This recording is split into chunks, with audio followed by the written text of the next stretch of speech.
자, 사도행전 2장 1절에서 4절을 보겠습니다.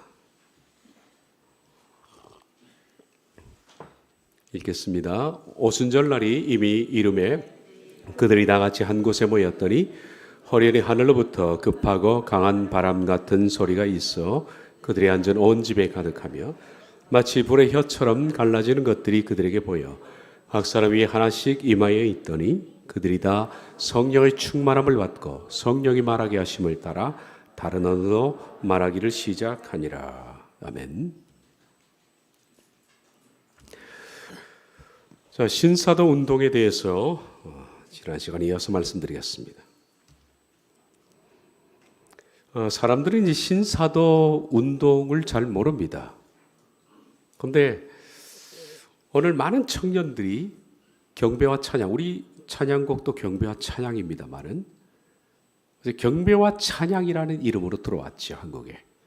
경배와 찬양, 그리고 또 예언하고 또 24시간 연속 기도 이런 거 많습니다.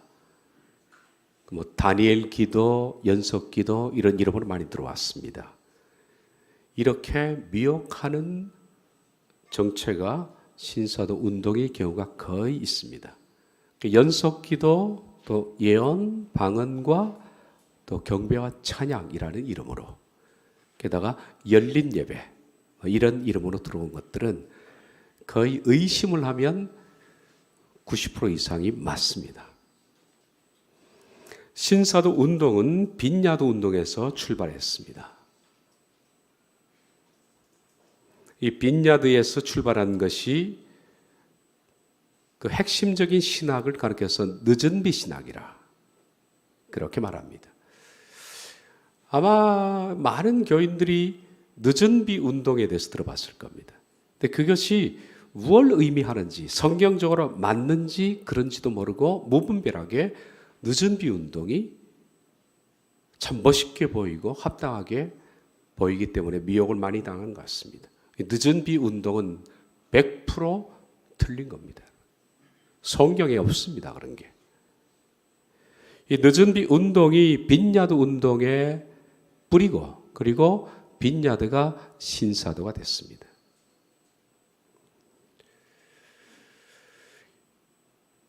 원래의 뿌리는 오순절 운동이죠. 1901년도에 시작한 찰스 파람을 중심으로 한 오순절 운동이 발전된 것이 빈야드. 한 단계 더 발전된 것이 신사도 그렇습니다. 그리고 늦은비 신학은 오순절 운동의 핵심 신학이 아니라 오순절 운동에서 한 단계 더 발달한 빈야드 운동의 핵심 교리가 늦은비입니다. 그러니까 오순절 교파에서는 늦은비라는 얘기를 잘 하지 않습니다. 그렇게 구별하시면 됩니다. 그런데 맥락은 같아요. 이 늦은비 운동은 1949년 미국에서 이단으로 규정이 되었고 한국에서는 2007년도 고신 2009년도 합동신학교에서 이단으로 규정이 됐습니다. 이들의 목적은 새로운 기독교지만 실제로 보면 말씀을 무너뜨리는 사탄적 운동이라고 정의를 해도 틀리지를 않을 겁니다. 그들은 초대교회 때 12명의 사도를 세우셔서 하나님이 사도행전의 역사를 쓴 것처럼 마지막 때에도 12명의 사도를 세워서 마지막 사도행전의 역사를 쓴다는 겁니다. 그래서 초대교회 때 일어났던 12명의 사도를 통한 사도행전을 이른비라 그러고 마지막 때 예수님이 12사도를 세웠잖아요. 그 예수님을 대신하는 피터 와그너라는 퓨러 신학교의 교수 피터 와그너가 세운 12명을 통해서 그 피터 와그너가 예수님 대신입니다. 그 12명을 통해서 빈야드 운동과 같은 역사가 일어나서 제2의 종말 사도행전의 역사가 일어난다. 이게 늦은비라는 겁니다. 그리고 이 늦은비 운동을 하나님께서 힘차게 하시기 위해서 별도로 그들은 직통 계시를 받는다 그럽니다. 그러니까 이쪽 사람들은 거의 다 직통 계시를 주장하는 사람입니다. 성경 외에 하나님의 직접 계시가 있다. 이건 정말 돌에 맞을 일입니다. 늦은 비 운동을 통해서 예수님의 재림을 앞당긴다. 무슨 예수님의 재림이 사람이 뭘 해서 앞당긴다는 게 우습지 않습니까? 그런데 이들은 예수님의 재림을 앞당길 수 있다 그래요. 그러니까 신을 좌지우지하는 거죠. 이를 위해서, 이 대추수를 위해서 많은 능력과 성령의 기름 부음을 별도로 주셨다라고 말합니다. 그래서 12명의 사도들이 성령의 기름 부음을 받았다. 여러분들이 성령의 기름 부음이라는 용어를 여러 군데서 들어봤을 겁니다. 없습니다. 이런 거 거짓이에요. 성령의 기름 부음이라는 것은 없습니다. 성경이 어디 있습니까? 다 만들어낸 용어입니다. 어쨌든 피트 와그너가 세운 12명의 사도들, 그들이 신사도지요. 예수님이 세운 12명의 사도는 구사도고요. New Apostle입니다. 신사도들 12명. 이 사람들에게 하나님께서 특별히 기름 부음을 허락했다. 그런데 기름 부음을 받은 12명이 자기가 받은 능력을 다른 사람에게 나눠준다 이거야. 나눠준다. 그러면 그 능력을 받은 또 사람이 다른 사람에게 또 나누어 줍니다. 이걸 임파테이션이라 그럽니다. 임파테이션은 떼서 준다지. 임파트가 떼서 준다는 뜻입니다. 그래서 내 능력이 안수하면 저 사람에게 건너간다. 전이 된다 이렇게. 여러분 그 피터 와그너가 12명 세울 때 보면 12명 가운데요. 여기 문신하고 용문신 있고 별의별 놈들이 많습니다. 그런 걸 사도로 세우는 거예요. 보기 징그러워요. 최한이라는 사람 보셨죠? 최한. 문신해가지고 막. 그 사도는 무슨 사도가 무슨 용문신하고 다닙니까? 조폭들이 나는 걸. 자기의 능력을 다른 사람에게 능력이 무슨 그게 무슨 돌입니까? 떼주게. 뭐 땅 문서입니까? 주게? 근데 내가 받은 능력을 자기가 안수하면 하나님의 능력이 인간이 안수하면 이게 이쪽으로 간다는 거예요. 저리에. 신성모독입니다. 이건. 그래서 임파테이션을 강조하고요. 또 마지막 때 대추수를 하기 위해서 대추수의 결론은 이스라엘 민족을 복음화하는 것이다. 그러니까 큰 교회 부흥이 일어나고 교회가 수많은 사람들의 전도받은 사람들이 수가 증가합니다. 이를 위해서는 돈이 필요하겠죠. 인적, 물적 자원이 필요하다. 인적, 물적 자원을 동원해서 수많은 돈과 또 수많은 전도를 통해서 사람을 복음화시키는데 이를 위해서 수고하고 헌신한 사람들을 가리켜서 왕의 군대라고 부른다. King's Army라고 부른다. 왕의 군대. 그래서 뭐 여러분 포스터에 보면 왕의 군대 뭐 마지막 추수 군대 나오는 것들 보면 거의 100% 신사도라고 보면 됩니다. 거의 그렇습니다. 요즘 뭐 부흥집회 이런 거 보면 많이 나와요. 네. 왕의 군대, 마지막 추수 뭐 이런 뭐 늦은 비 운동 뭐 CCC에도 많이 나오더라고요. CCC에도 뭐 늦은 비 운동에 다 CCC도 접수를 했습니다. 예수 전도단 YM도 이미 신사도 겁니다. 이제는. 그래서 이를 뒷받침하기 위해서 사람들은 나가서 돈을 벌어야 된다. 그래서 신사도 운동에 사람들이 나가서 돈 버는 일을 일터사역이라 그렇게 말합니다. 일터사역을 중심으로 해서 세속적인 물질과 부를 교회로 끌어들여서 교회가 부해져서 그것을 복음의 도구로 막 나눠서 언제 예수님이 돈 가지고 전도를 했나요? 생명을 돈으로 건집니까? 근데 이들은 돈을 축적을 해야 건진다는 거예요. 돈으로 예수님이 건진다면 예수님이 12명의 그 당시에 어부나 그 언더그라운드 사람들 부르지 않았죠. 돈 많은 사람을 불렀을 겁니다. 그래서 물질과 부를 교회로 끌어들이는 그걸 갖다가 킹덤 나우라 그럽니다. 킹덤 나우는 하나님의 왕국이 여기 있다는 뜻이죠. 그러니까 돈이 많아지고 교회가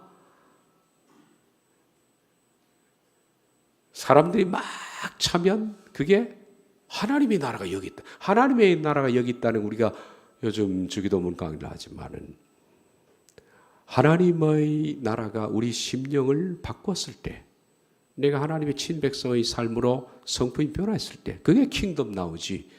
뭐 돈 많아지는데 무슨 그게 킹덤 나옵니까? 모든 것이 물질적입니다. 이들은. 자체가 여러분 틀린 거예요. 그래서 일터 사역을 7개의 권역으로 나누어서 7 권역 운동이라 그렇게 말합니다.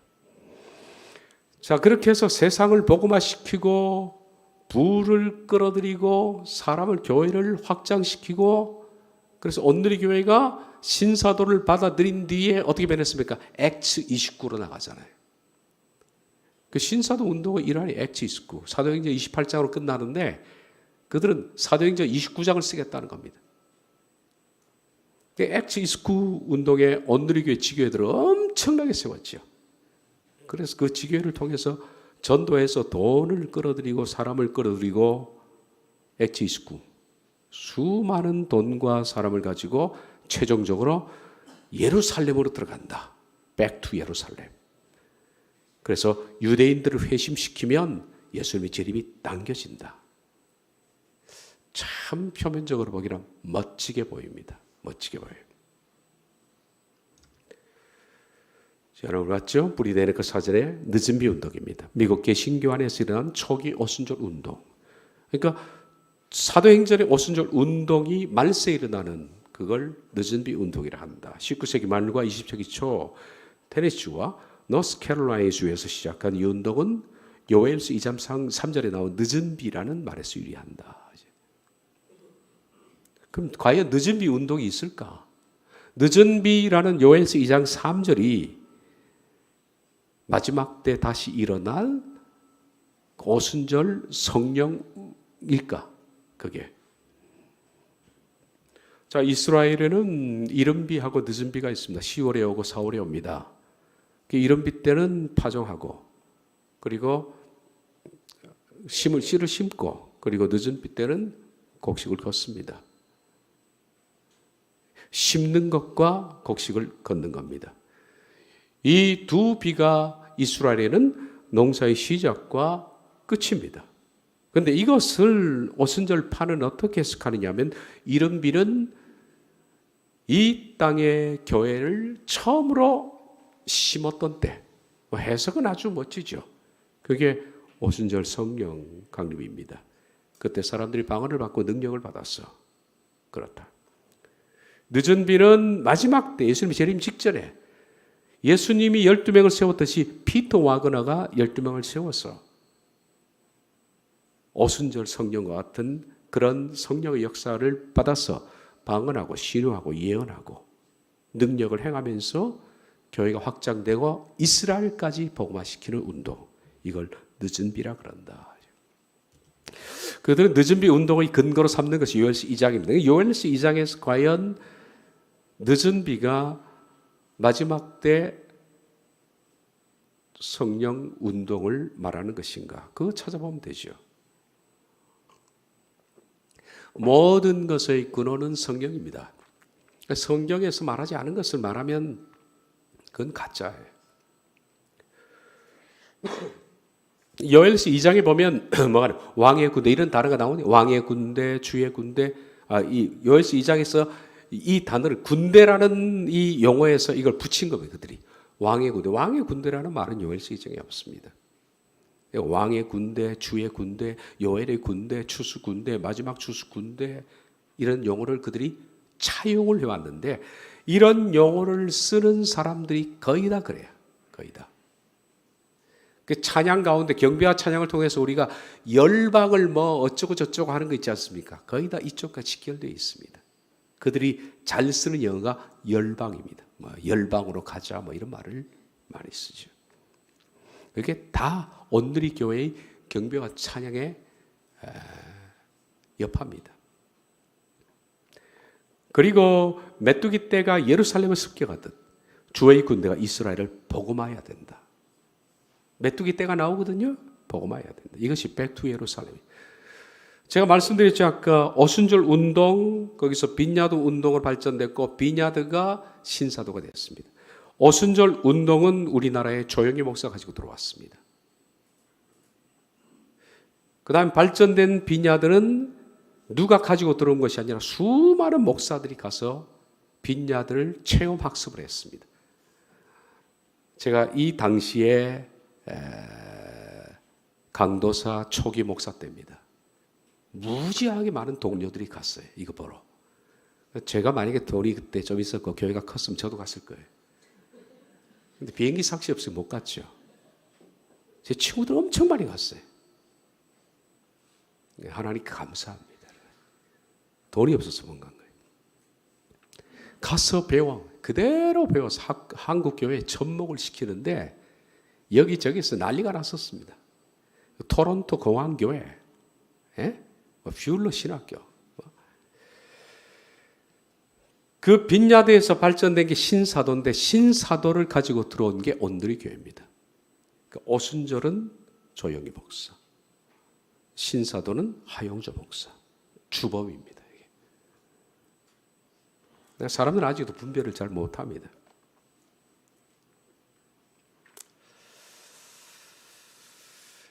그래서 이것을 위해서 백두 예루살렘을 위해서 돈을 무지하게 모아야 된다. 킹덤 나우. 그리고 하나님의 권능을 받은 사도들이 막 능력을 나눠주는 임파테이션. 그리고 그 능력을 임파테이션 받은 군대들이 나가서 성령으로 복음을 전하는데 문제는 성령으로 복음을 전한다는 그것이 과로 이런 겁니다. 알 수 없는 소리를 하는 거예요. 알 수 없는 방언, 그리고 기적이 나고 막 예언하고 그리고 막 쓰러지고 입신하고 금가루가 떨어지고 이빨이 금으로 변하고. 야, 무슨 이빨이 뭐 금으로 변해요? 그렇죠? 금리가 뭐 좋았어 금으로 변해. 120도만. 저도 몇 개 있습니다만 이 뽑아보고 싶어요. 그렇게 하면 예루살렘의 예수님이 재림해서 재림 앞당수이겠다. 자, 문제는 성경은 뭐라고 말씀하느냐. 늦은 비 운동이 두 번째 오순절이라는 것은 맹탕 거짓말입니다. 이건 아주 거짓말이 아니라 맹탕 거짓말이라 그래요. 요엘서에서 말씀하신 것은 진짜 그대로 문자 그대로 이른비 늦은비입니다. 하나님께서 이스라엘 백성들이 하나님을 패역하게 하고 떠나고 그리고 비신앙적으로 나가서 하나님이 그들에게 비를 내리지 않았습니다. 이른비가 올 때 비가 와야 씨를 심는데 비가 안 오니까 어떻게 심습니까? 비 온 뒤에 마지막으로 곡식을 추수하는데 비가 안 오니까 어떻게 추수합니까? 다 말라버리죠. 그래서 하나님 말씀합니다. 너희가 회개하면 내가 하늘을 열었어. 이른 비와 늦은 비를 적당히 주겠다. 만약에 너희가 회개하지 않으면 아주 곡식도 겨우겨우 막 그냥 파리하게 나온 곡식조차도 내가 메뚜기와 느치와 황충을 보내서 그냥 다 먹어버리겠다. 그 말씀이 전부입니다. 전부. 만약에 너희가 회개한다면 내가 하늘을 다시 열어서 늦은 비를 주겠다. 이건 농사, 이스라엘 백성은 그 당 농사를 지었으니까 농사를 지을 때 하나님이 회개하면 비를 내리겠다라는 그 외에 다른 뜻이 아무것도 없습니다. 이게 무슨 마지막 때 무슨 성령이 뭐 비처럼 내리고 뭐 이런 것으로 해석하는 것은 정말 뭐와 똑같으냐 하면 원숭이 엉덩이가 나중에 백두산이 된 거하고 똑같습니다. 그렇게 나오는 거예요, 이게. 나는 이 성경을 읽으면서 이렇게 해석하는데도 사람들이 빠지는 걸 보면요, 너무 신기해요. 나는 김정건 목사님이 그때 CCC에서 그 대학생들 아닙니까, 그죠? 전부 대학생들인데 어떻게 지성인인데 한국에 그 지성인들이 이런 식의 해석을 영적이라고 받아들이는 것에 대해서 난 도저히 이해가 안 돼요. 도저히 이해가 안 돼요. 도대체 이들이 초등학교, 중학교 때 국어를 배웠나 싶을 정도예요. 성경을 먼저 읽기 전에 우린 국어를 가지고 문법을 가지고 정확한 문장 해석을 먼저 해야 되죠. 이성적으로, 합리적으로. 그런데 어떻게 된 것이 영적이다 그러면 뭐 이성도 합리적인 것도 국어도 논리도 다 던져버립니다. 그러니까 이런 식으로 해석을 하는 거예요. 자, 우리가 요엘서를 잠깐 몇 기절을 제가 축약을 해볼게요. 요엘서가 뭘 말씀하는지 봅시다. 신사도 운동의 근원인 이 왕의 군대, 메뚜기 말입니다. 메뚜기를 왕의 군대라고 그러거든요. 메뚜기를 자기들이 합니다. 좀 하려면 좀 좋은 걸 하지. 메뚜기가 뭐야? 어째 자기들이 메뚜기랍니다.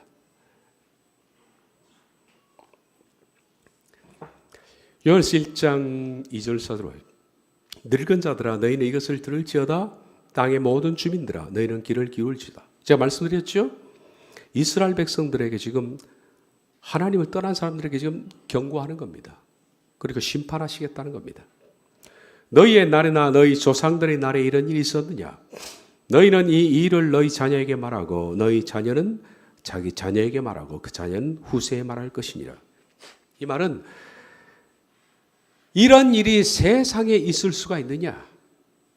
너희 조상 때도 없었고 나중에 너희 후손들에게 한번 얘기를 쭉 전해봐라. 이런 일이 있을 수가 있느냐?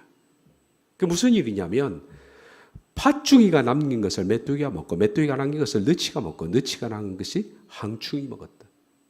이런 없죠. 메뚜기 떼가 와서 습격해서 곡식을 갉아먹은 적이 있어도 팥중이가 먼저 가서 먹은 걸 남은 걸 메뚜기가 먹고 남은 걸 너치가 먹고 남은 걸 좀 메뚜기보다 좀 큰 거죠. 갈수록 좀 큰 곤충들입니다. 황충이 와서 완전히 곡식 하나 남지 않도록 갉아먹은 적이 너희 조상 때 있었느냐? 네 후손들에게 전해봐라. 후손 때 드린 거 없을 것이다. 하나님이 그만큼 이스라엘 백성들에게 지금 분노하신 그런 대목입니다. 여기 팥중이, 메뚜기, 너치, 황충 이걸 갖다가 자기들이라 그래요. 자기들. 그런데 팥중이, 메뚜기, 너치, 황충은 떼거지로 몰려와가지고 이스라엘의 곡식을 다 갉아먹었잖아요. 이게 자기들이라면 이스라엘을 회복시키는 게 아니라 이스라엘 어떻게 합니까? 다 파괴시키는 거죠. 다 파괴시키겠다는 얘기입니다. 그런데 그 얘기는 완전히 빼고 이게 자기들이 합니다. 그러니까 신사도는 분명히 메뚜기일 겁니다. 메뚜기과. 사람이 아니에요, 사람들은. 메뚜기일 거예요, 메뚜기. 자, 요엘서 이제 이어지는 말씀 봅시다. 1장 5절 7절. 취하는 자들아 너희는 깨어 울지어다. 포도주를 마시는 자들아 너희는 울지어다. 취하고 포도주를 마신다는 것은 뭡니까? 좀 생활이 괜찮은 사람이죠. 괜찮은데 그냥 세상에 빠져 있는 사람들. 그런 사람들, 이스라엘에 잘 사는 사람들, 그리고 세상에 향락을 즐기는 사람들, 너희들 울 것이다. 왜냐하면 이런 단 포도주가 너희 입에서 끊어졌으니 이제 너희가 먹을 것이 없다는 겁니다. 왜요? 다른 한 민족이 내 땅에 올라왔습니다. 메뚜기 때만 왔다 간 것이 아니라 이제는 하나님이 회개하라니까 다른 한 민족을 보내서 이스라엘을 치게 한다는 얘기입니다. 여기 다른 한 민족도 자기들은 뭐라고 해석하냐면 이스라엘을 복음화시킬 신사도들이라 그렇게 말합니다. 그런데 이 한 민족은 이스라엘을 복음화시키는 게 아니라 이스라엘을 뭡니까? 파괴시키는 겁니다. 이들이. 해석을 이렇게 하면 안 되죠. 자, 그들은 누굴까요? 그들은 강하고 수가 많으며 그 이빨은 사자의 이빨 같고 그 어금니는 암사자의 어금니 같도다. 그들이 내 포도나무를 멸하며 내 무화과 나무를 긁어 말갛게 벗겨서 버리니 그 모든 가지가 하얗게 되었도다. 그래서 이들을 자기들이 왕의 군대라 그럽니다. 근데 메뚜기처럼 파멸하지 않습니까? 세우는 게 아닙니다. 세우는 게 아니에요. 문자 그대로 뭡니까? 하나님이 회개하지 않으면 메뚜기과 곤충들을 보낼 것이고 또 회개하지 않으면 다른 이방 민족을 보내서 완전히 초토화시킬 것이다 라는 그 말씀입니다. 자, 이제는 본격적으로 이제 그들이 말하는 요한일서 2장 3절 이하에 늦은 비라는 얘기가 나옵니다. 여호와의 말씀에 너희는 이제라도 금식하고 울며 애통하고 마음을 다하여 내게로 돌아오라 하셨나니 너희는 옷을 찢지 말고 마음을 찢고 너희 하나님 여호와께로 돌아올지어다. 회개하라는 겁니다. 그러면 여호와께 돌아오면 그가 너희를 위하여 비를 내리시되 이른 비와 늦은 비가 예전과 같을 것이다. 그냥 이 비는요, 하늘에서 떨어지는 비입니다. 그냥. 이게 무슨 이른 비가 초대교회의 성령이고 늦은 비가 피터 와그너를 통한 말세의 성령입니까? 이걸 이렇게 연결시키는 것은 여러분 어떻게 생각합니까? 말도 안 되는 얘기죠. 근데 이 말도 안 되는 해석을 박수를 친단 말이에요. 이걸.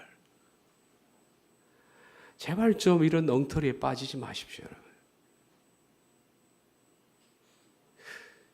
어떤 사람은 성경은 영적으로 해석해야지 문자적으로 해석하면 안 돼. 성경은 우리 읽으라고 주신 말씀이에요.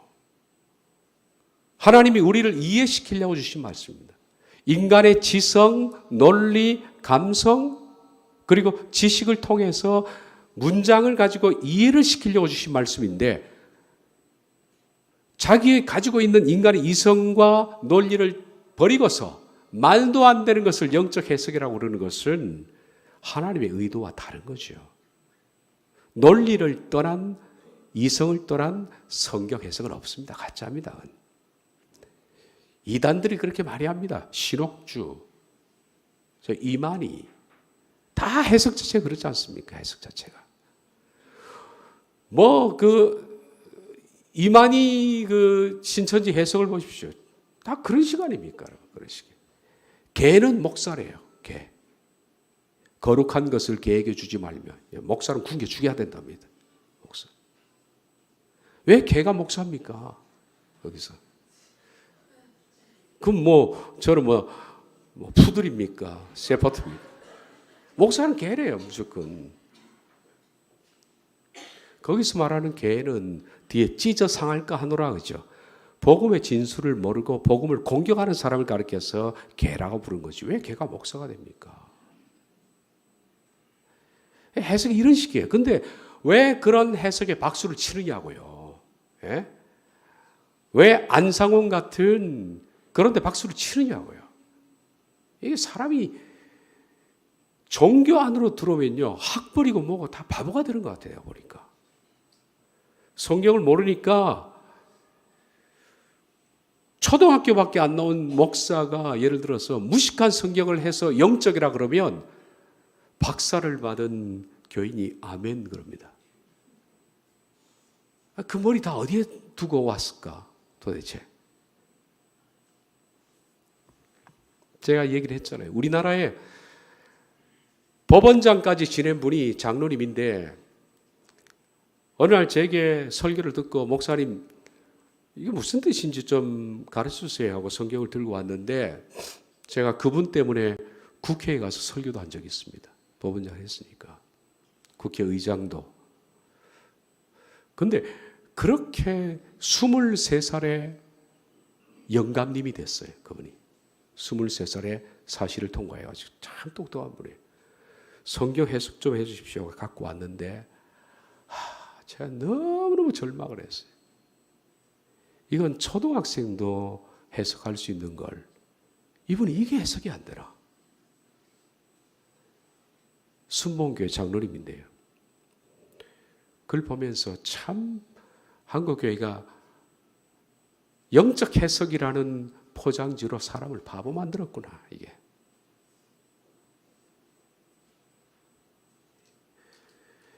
냉정하게 보십시오. 이런 거. 성경 이른 비는 이른 비고 늦은 비는 늦은 비입니다. 그냥 비입니다. 내가 북쪽 군대를 너희에게서 멀리 떠나게 하며 메마르고 적방했다고 쫓아내리는. 북쪽 군대는 북쪽에서 내려오는 군대예요. 이건 마지막 때 무슨 뭐 예루살렘을 진격할 신사도주의가 아닙니다. 이게 하나님 북쪽에서 이스라엘의 북쪽에 있는 나라들입니다. 나중에 이스라엘이 누구에게 망했습니까? 아수르에게 멸망하지 않았습니까? 북쪽 군대. 말 안 들으면 북쪽 군대를 들어 치겠다는 거죠. 내가 전에 너에게 보낸 큰 군대. 이게 무슨 왕의 군대입니까? 무슨 마지막 추수 군대입니까? 여기서 군대라고 표현했으니까 이건 사람일 것이야. 이 군대가 사람일까요? 아니면 메뚜기, 느치, 황충, 팥중이를 하나님께서 보내서 하나님이 사용하신다는 의미에서 군대일까요? 누가 봐도 하나님이 사용하신다는 의미에서 하나님이 군대라고 불렀지 인간 군대가 아니거든요, 이게. 근데 이걸 이렇게 해석을 합니다, 이걸.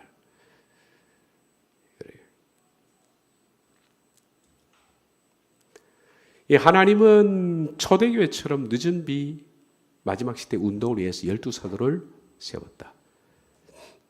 근데 12사도를 왜 인간이 세웁니까? 피터 와그너가 뭔데 도대체? 피터 와그너를 통해서 그 사람이 사도권을 임명도 하고 폐합니다. 도대체 피터 와그너는 어디서 온 사람인데 그 사람이 임의로 그러는 거예요. 자기들끼리는 피터 와그너가 예수님처럼 대단한 사람입니다. 그러므로 피터 와그너는 신사도 운동의 예수님격이다. 이 사람이 세우면 세우는 것이고 피터 와그너가 타드 벤틀리라는 이 타드 벤틀리도 온몸에 문신을 하고 용 그리고 난리 난 사람이에요. 이 사람이 목사가 되기 전에 타드 벤틀리는 각종 마약과 범죄에 살았던 사람인데 12명 중에 한 사도로 세우는 사도 임명식 장면이 있습니다. 우리 소리가 안 나와가지고 그냥 그림으로만 보겠습니다.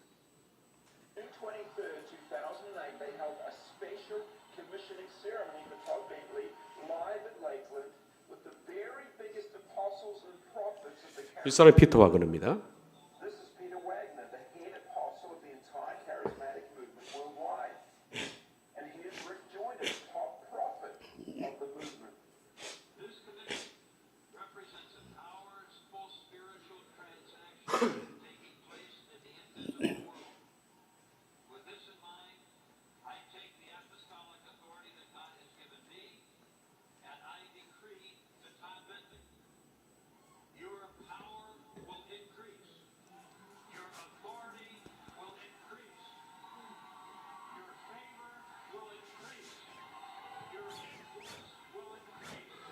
이 타드 벤틀리죠. 뭐 손에 문신들. 뭐 너희 계시가 증가할 것이다. 봤습니까 문신들? 이런 사람들이 사도입니다. 이 조폭이지 무슨 사도입니까?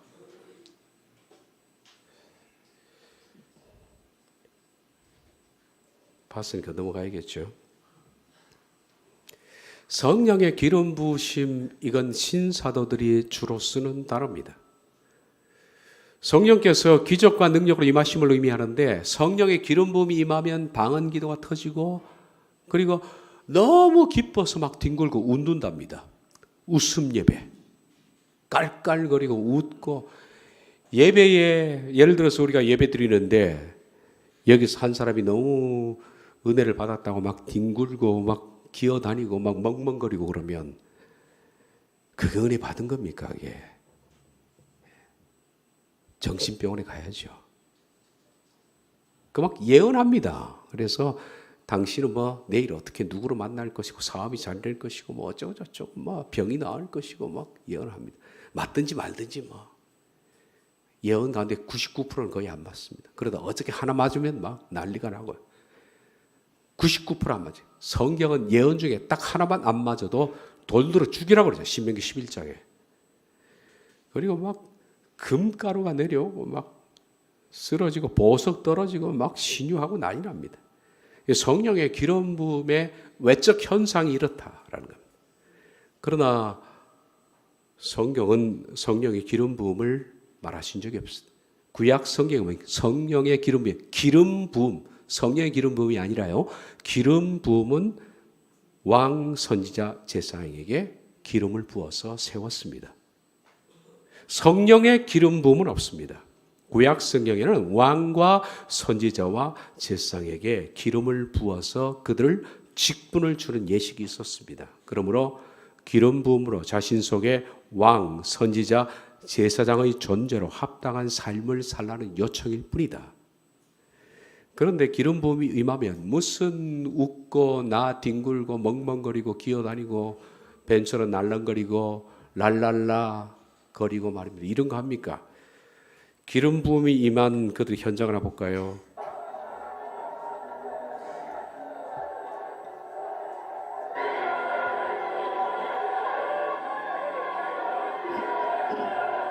임파테이션 하는 거예요. 임파테이션. 벌벌 떨고 무슨 뭐 중풍에 걸렸나 별걸 떨기는 왜 떨어요?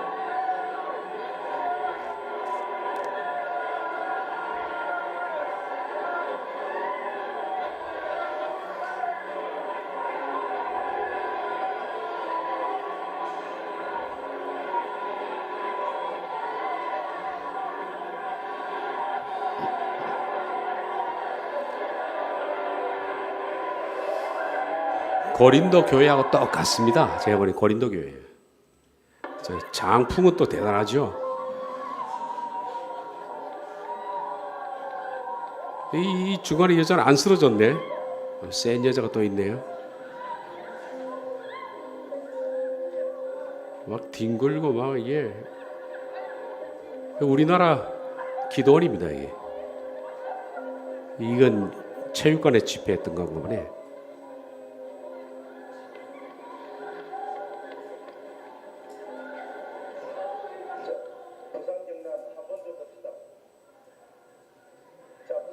손만 대면 그냥 나 떨어져요. 자, 우상정답 우상 목사님들 마지막입니다. 마지막입니다. 우상 목사님들 경남도 다시 한번. 이분 또 체조하시네.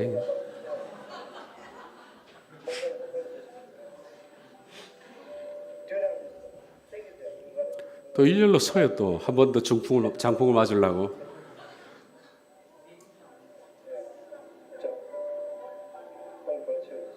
일어서요. 우리 이영욱 전도사님 안 보이네. 저 박수현 사람 약간 다시.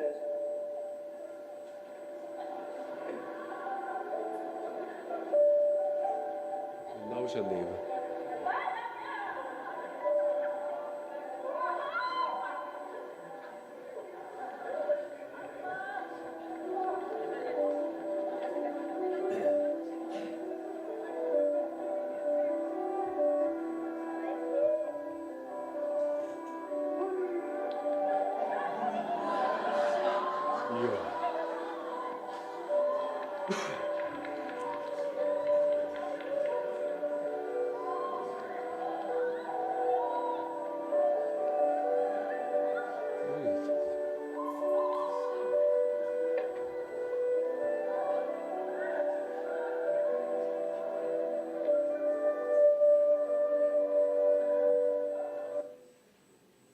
이야, 참 대단하다. 대단하죠?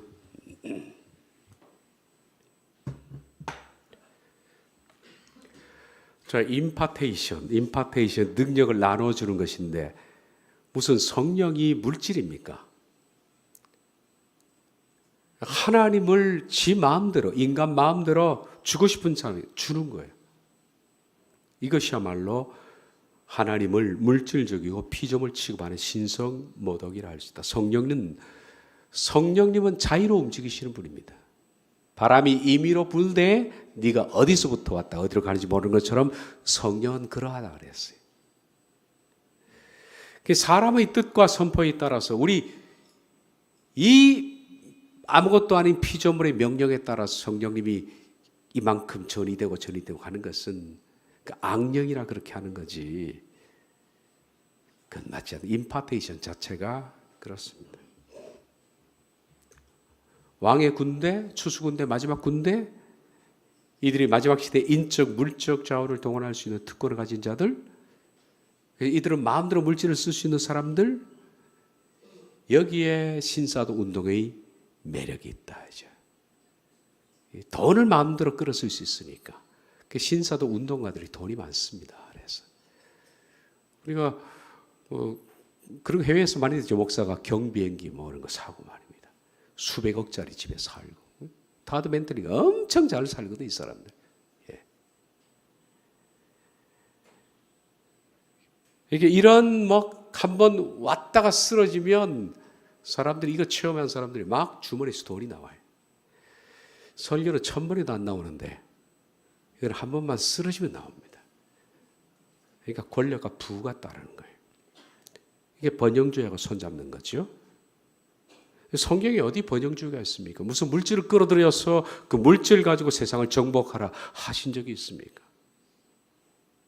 성경은 교회가 부해져서 교회의 부를 가지고 하나님이 움직였다는 그런 사상은 정말 만문이좀 아니면 있을 수 없는 얘기입니다. 성경은 그렇게 말씀한 적도 없습니다. 세례 요한과 다른 선지자들 보십시오. 그들은 메뚜기와 석청을 먹고 살았습니다. 모세는 호화로운 생활을 뒤로하고 고난받기를 즐거워했다. 하나님 백성들은 이처럼 상 주시는 일을 바라보면서 이 세상의 가진 것도 내려놓고 포기하고 버리는 사람이지, 세상의 물질을 끌어들여서 그것을 복음의 도구로 사용한다는 것은 정말 인간적이고 그 자체가 사탄적 발상입니다.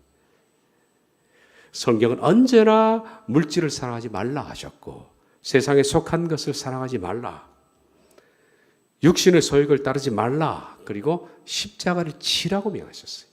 그러므로 왕의 군대는 사탄의 미혹입니다. 우리는 왕의 군사가 아니라 하나님의 아버지의 아들을 믿는 자녀며 양으로서 세상을 뒤로하고 천성을 향해 가는 나그네와 외국인일 뿐이다. 그런 점들, 기본적인 성경에서 하나님 백성에게 요구하는 삶의 규범들을 가지고 이 사람을 비교해 보면 뭐가 맞고 뭐가 틀린지 대번에 답은 나옵니다. 일터 사역? 일터에서 돈을 끌어들여 가지고 그걸 부와 물질로 한다? 세속의 영광을 구한다? 이것은 땅의 것을 구하고 하늘의 것을 구하는 것이 아니다. 참 하나님의 사람과 참 교회는 언제나 물질과 반대되는 쪽을 걸어가는 거예요. 참 진리는 버리라 그러고 낮아지라 그러고 가난해라 그래. 근데 거짓은 항상 믿으면 부해질 수 있다, 성공할 수 있다라고 말하는 쪽은 다 거짓이라 그렇게 보면 됩니다. 육신의 일은 생각은 사망이기 때문에. 예수님께서도 말씀하셨습니다. 무엇을 먹을까 입을까 마실까 염려하지 마라. 이건 이방인들이 구하는 것이다. 그런데 그들은 지금을 구하고 있다는 거예요. 디모전서 6장 7절, 우리가 세상에 아무것도 가지고 온 것이 없으며 아무것도 가지고 가지 못한다.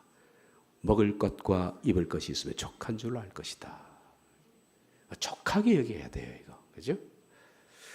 부하려 하는 자들은 시험과 올무와 여러 가지 어리석고 해로운 욕심에 떨어지라니 곧 사람으로 파멸과 멸망에 빠지게 하는 것이다. 돈을 사랑하며 일만하게 뿌리가 되느니 이것을 탐내는 자들은 미혹을 받아 믿음에서 떠나 많은 근심으로 자기를 질렀도다. 그런데 신사도 운동은 반대다. 철저한 번영주의. 그들이 말한 하나님의 나라는 이 땅입니다. 이 땅이에요. 이들 뒤에는 탐욕과 욕망이 꿈틀거리고 있다. 시간이 많이 가서 백투 예루살렘 다음 주에 하겠습니다. 여러분, 우리가 그 집단과 그 말씀을 전하는 사람이 참인지 거짓인지를 분별하려면 성경에 가장 골격이 되는 기초적인 뼈가 있지 않습니까? 항상 제가 말해요. 참은 언제나 나그네 적입니다. 버리고 뒤로 하고 외롭고. 이 세상에서 진짜 하나님의 사람은 마이너리거예요. 메이저가 아닙니다. 마이너리그예요. 막 걸머쥐고 막 잘 살고 하는 것은 하나님 백성들이 가는 길은 아니에요. 있는 것도 내려놓는 판국에, 있는 것도 나눠주고 버리는 판국에,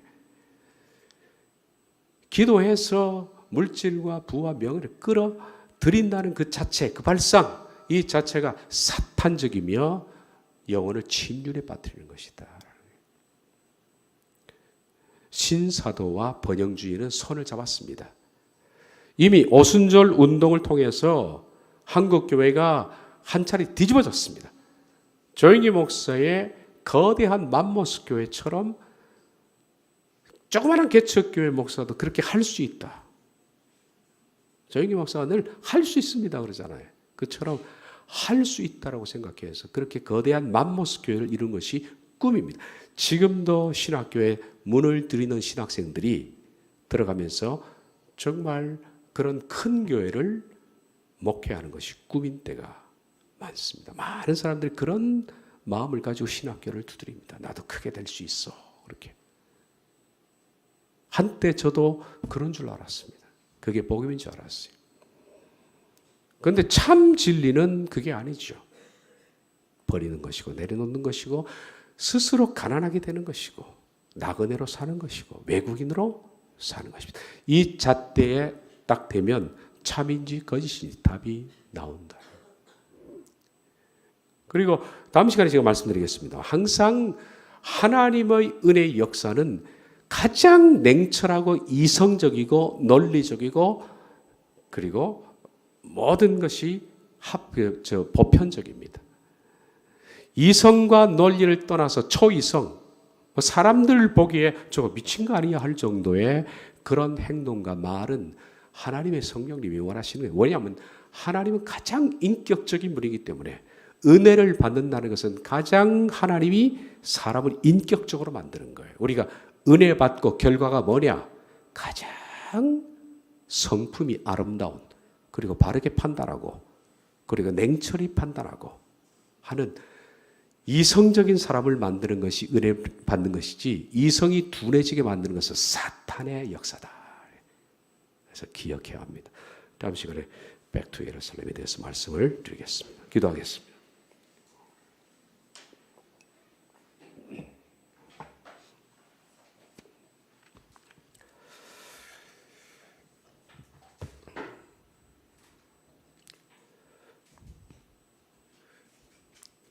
우리가 사도행전을 강의하면서 이렇게 방언에 대해서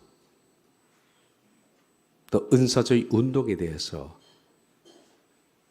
강의를 멈추고 이걸 다룰 수밖에 없는 상황은 수많은 한국교회 목사와 교인들이 분별력이 없이 사도행전을 무슨 초이성적인 역사로 생각해서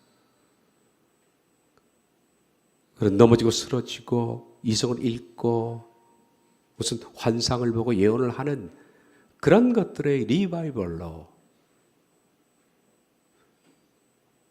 은혜라는 것을 생각하기 때문에 얼마나 사탄이 구석구석까지 사람을 점령했는지 모릅니다. 우리 교인들은 냉철한 눈을 떠서 말씀의 칼을 가지고 바르게 길을 걸어갈 수 있도록 도와주시옵소서. 예수님의 이름으로 기도하옵나이다.